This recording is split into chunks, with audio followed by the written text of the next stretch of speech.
తెలంగాణ జాగృతి మీ అందరికీ తెలుసు, బీసీల పక్షపాతిగా ఉన్నటువంటి సంస్థ, బీసీల కోసం గలమెత్తి పనిచేస్తున్నటువంటి సంస్థ.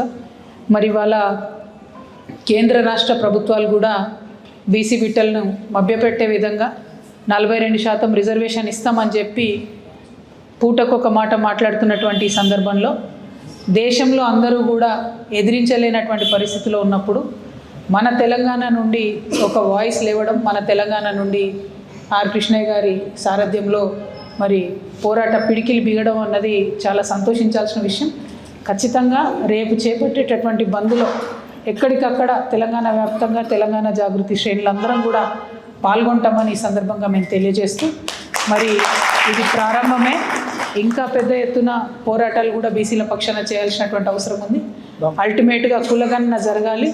పార్లమెంట్లో బీసీల రిజర్వేషన్ చట్టం పెట్టి రాజ్యాంగ సవరణ ద్వారా మాత్రమే మన హక్కులను కాపాడుకోబడుతుంది అని చెప్పి చాలా బలంగా జాగృతి నమ్ముతున్నది. దానికోసమే అల్టిమేట్ గోల్గా పోరాటం కూడా చేస్తాం.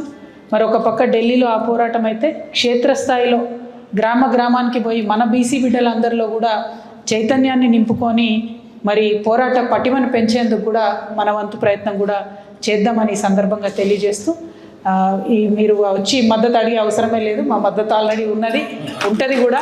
కానీ మీరు జాగృతి సంస్థ పట్ల చూపెట్టినటువంటి గౌరవానికి మనస్ఫూర్తిగా నమస్కారాలు తెలియజేస్తూ